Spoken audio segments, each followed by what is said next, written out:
Hello guys, good morning all of you. आज मैं आप सभी को बौद्ध धर्म के बारे में बताऊंगा। क्या? बौद्ध धर्म के बारे में, बौद्ध धर्म की स्थापना और बौद्ध धर्म का पूरा परिचय मैं आपको समझाऊंगा, और वो भी गहराई के साथ। हमारे साथ बने रहिएगा और वीडियो को अंत तक देखिएगा, तभी आपको समझ में आएगा। कोई भी पूरा ज्ञान लेने के लिए, वीडियो को समझने के लिए उसको स्किप ना करें। स्किप करेंगे तो फिर भी पूरा ज्ञान नहीं मिल पाएगा और टाइम को बचाएंगे। आपको मन चंचल होता है ना, किसी अच्छी चीज़ को लेने के लिए वो उत्सुक नहीं होता है, वो हाइब्रिड चीज़ों को लेने के लिए उत्सुक होता है, क्योंकि आजकल का ज़माना है। पूरे ज्ञान को लेने के लिए आपको अच्छी डीपली ज्ञान को लेने के लिए हमारे साथ बने रहिएगा। चलिए हमारे साथ। यूट्यूब पर अगर हमारे यूट्यूब चैनल पर नए हो तो हमारे यूट्यूब चैनल को सब्सक्राइब जरूर करें और बेल आइकन को जरूर दबाएं, ताकि आपको सबसे पहले और सबसे जल्दी नोटिफिकेशन मिल सके। चलिए मेरे साथ बने रहिएगा। बौद्ध धर्म की स्थापना किसने की थी? बौद्ध धर्म की स्थापना, बौद्ध धर्म की स्थापना किसने की थी? गौतम बुद्ध ने। गौतम बुद्ध ने। बुद्ध एक महान आत्मा थी। क्या थे? बुद्ध एक महान आत्मा थी, जिन्होंने एक संप्रदाय का, अपने एक बौद्ध धर्म की स्थापना कर दी। बुद्ध ने। किसने? बुद्ध ने बौद्ध धर्म की स्थापना कर दी। यह एक महान आत्मा थी। चलिए देख लेते हैं। और गौतम बुद्ध का जन्म कब हुआ था?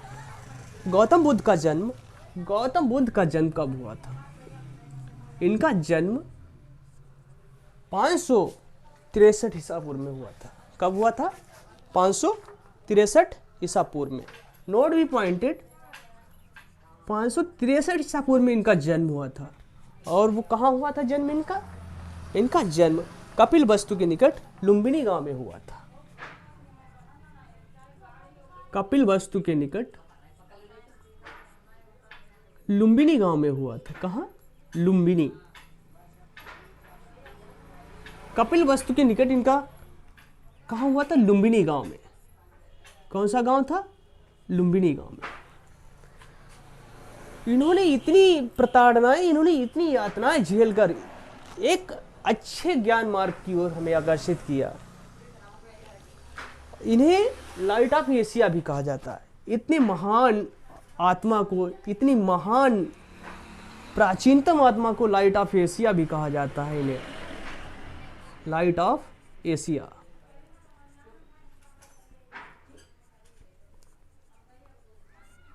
Light of Asia. एशिया महाद्वीप आपने जानते होंगे। एशिया महाद्वीप कितना बड़ा है? एशिया महाद्वीप में ही हम सब लोग रहते हैं। एशिया महाद्वीप की लाइट, मान के लो रोशनी कहा है। एक एशिया को रोशनी का इनको नाम दिया गया है गौतम बुद्ध को, एशिया की रोशनी, क्योंकि हमारे गौतम बुद्ध जी बहुत ही एक अच्छे संप्रदाय से बिलोंग करते थे और इन्होंने अच्छे ज्ञान मार्ग को अच्छा ज्ञान दिया। चलिए, लाइट ऑफ एशिया इन्हें कहा जाता था। इनके पिता का नाम क्या था? शुद्धोधन। पिता का नाम शुद्धोधन था। इनके पिता का नाम शुद्धोधन था। और माता का नाम क्या था इनकी? यशोधरा। क्या नाम था? माता का नाम क्या था इनकी? इनकी माता का नाम माया था। सॉरी, इनकी माता का नाम माया था।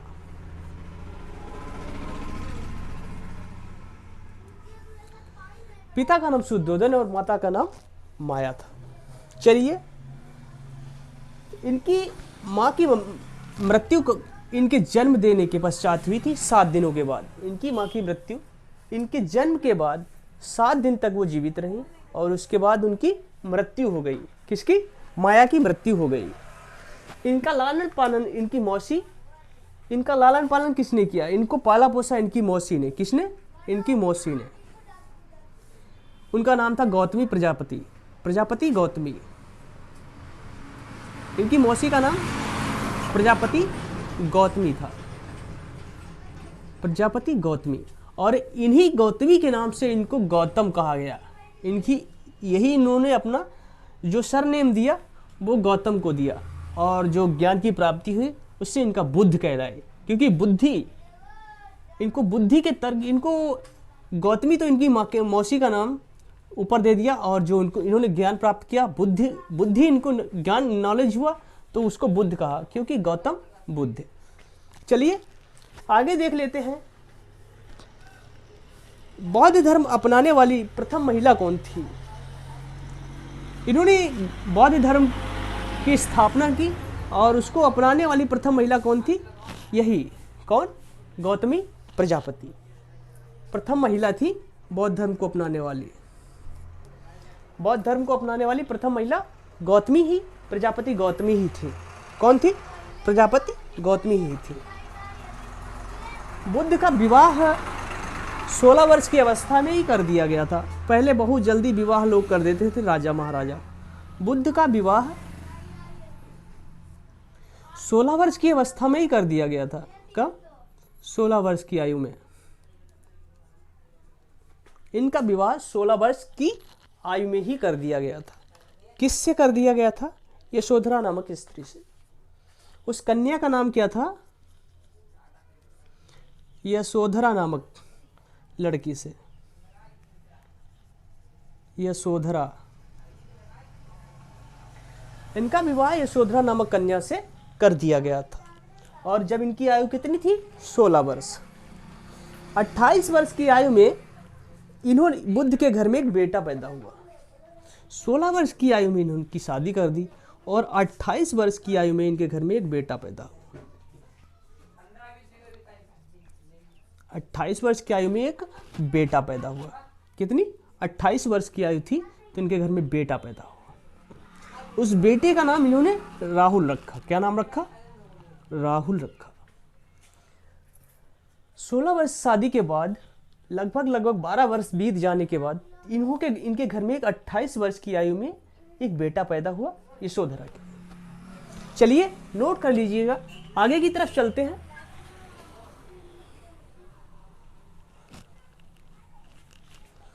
आगे की तरफ चलते हैं और इन्होंने 29 वर्ष की आयु में, बुद्ध ने 29 वर्ष की आयु में, क्या नाम, बुद्ध ने 29 वर्ष की आयु में, वर्ष की आयु में घर छोड़ दिया था, गृह त्याग कर दिया था। बुद्ध ने 29 वर्ष की आयु में घर छोड़ दिया था और वह ज्ञान की खोज में निकल पड़े। किसकी, ज्ञान की खोज में निकल पड़े। और इनके गुरु का नाम क्या था, बुद्ध के गुरु का नाम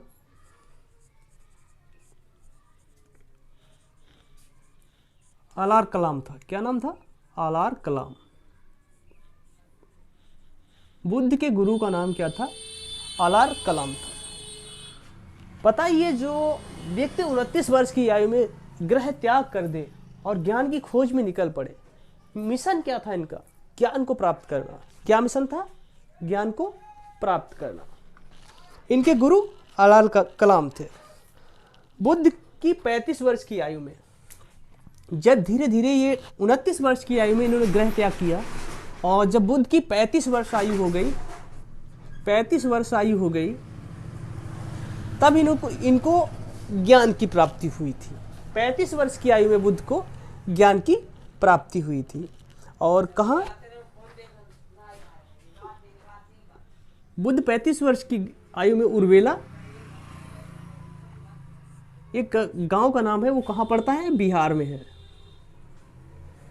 ये 35 वर्ष की आयु में धीरे धीरे रमते गमते उर्वेला बिहार पहुंचे और वहाँ बौद्ध गया, उन्होंने समाधि लगाई और वहीं पर इनको ज्ञान की प्राप्ति हुई।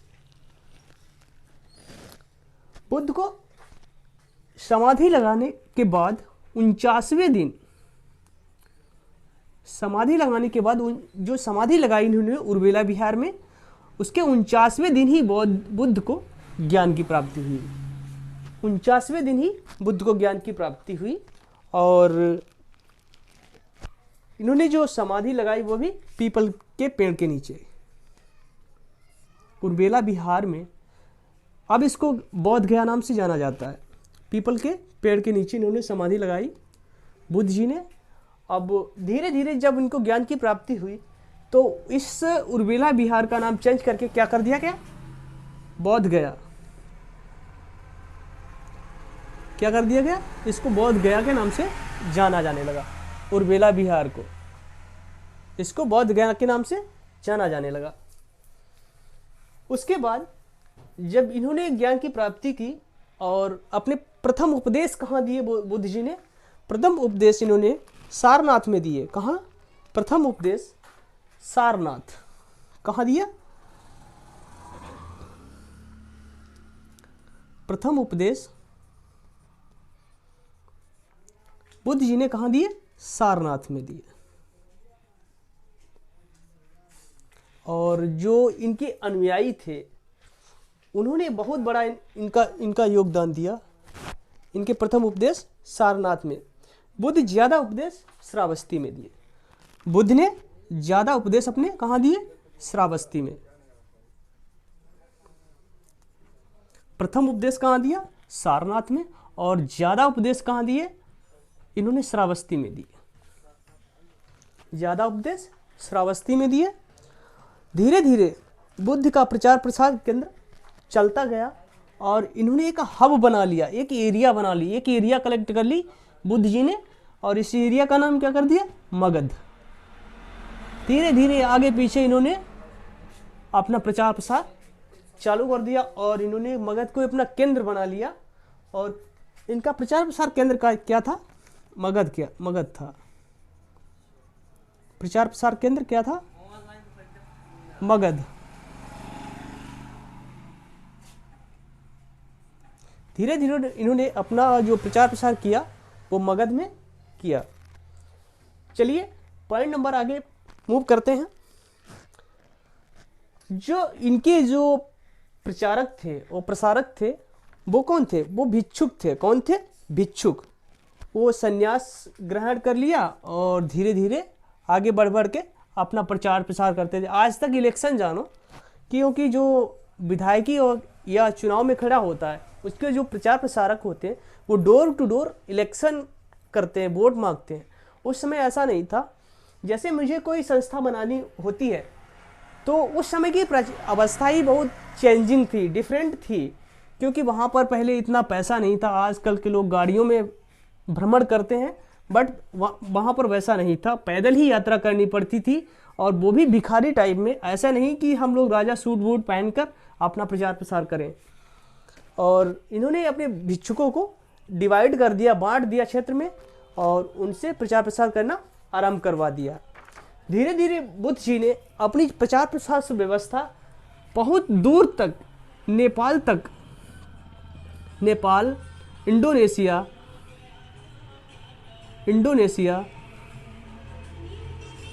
और श्रीलंका,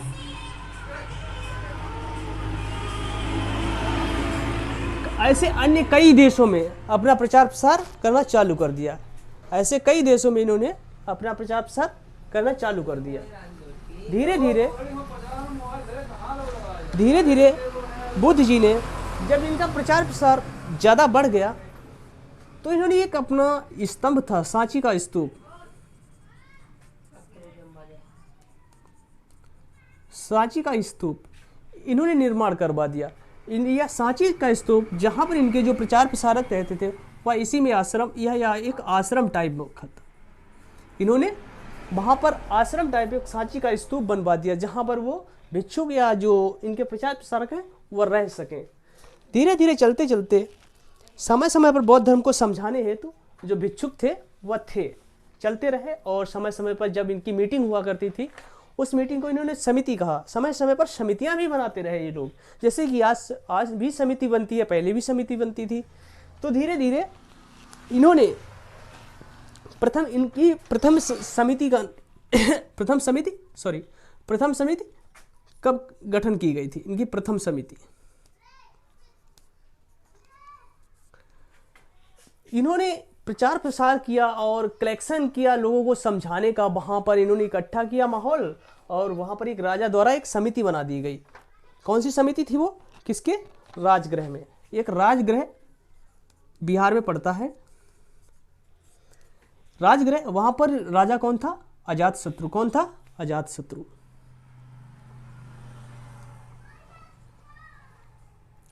अजातशत्रु राजा था और उसके शासनकाल में उसने राजगृह में एक समिति बनाई, प्रथम समिति राजगृह में बनाई अजातशत्रु के शासनकाल में। और जो दूसरी समिति थी वो वैशाली में बनाई गई थी। समितियां कितनी बनाई गई थी? 4 समितियों को निर्माण किया था। 4 समितियों का, कितनी? 4 समितियों का निर्माण किया। प्रथम समिति राजगृह अजातशत्रु, और जो द्वितीय समिति थी,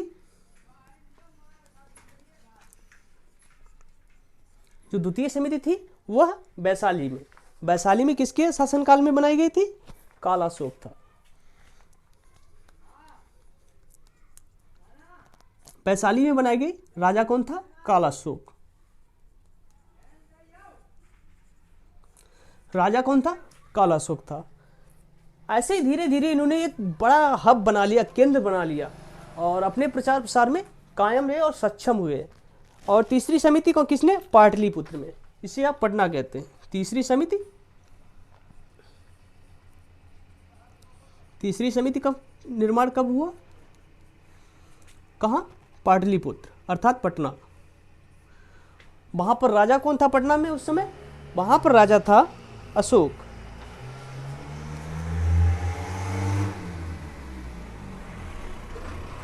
अशोक को तो जानते ही होंगे। इन्होंने एक बहुत बड़ा युद्ध लड़ा था, कलिंग का। आप जानते हो कलिंग के युद्ध के बारे में? पढ़ना उठा के, कलिंग का युद्ध अशोक द्वारा ही लड़ा गया था। वहां पर हजारों की लाशें गिरी थी।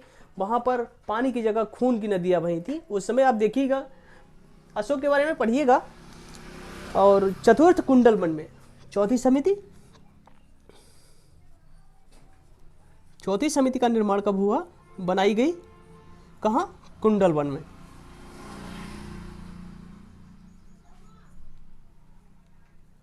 कुंडलवन में। उस कुंडलवन में राजा कौन था? कुंडलवन में राजा था कनिष्क। कनिष्क के शासनकाल में ये 4 समितियां बनाई गई थी। और चारों समितियों के जो राजा थे और जो जिस जगह पे बनाई गई थी, वो उस जगह के राजा का नाम यहाँ पे मेंशन कर दिया गया है। और जब तीसरी समिति बनाई गई थी, यह एक बहुत महत्वपूर्ण समिति, जो अशोक ने इस बौद्ध धर्म को बहुत दूर तक श्रीलंका में अपने बेटों को भेजकर इसका प्रचार प्रसार करवाया।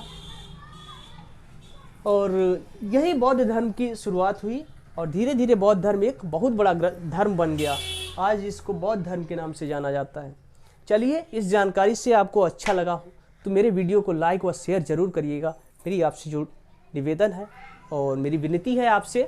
Thank you so much. Have a nice day.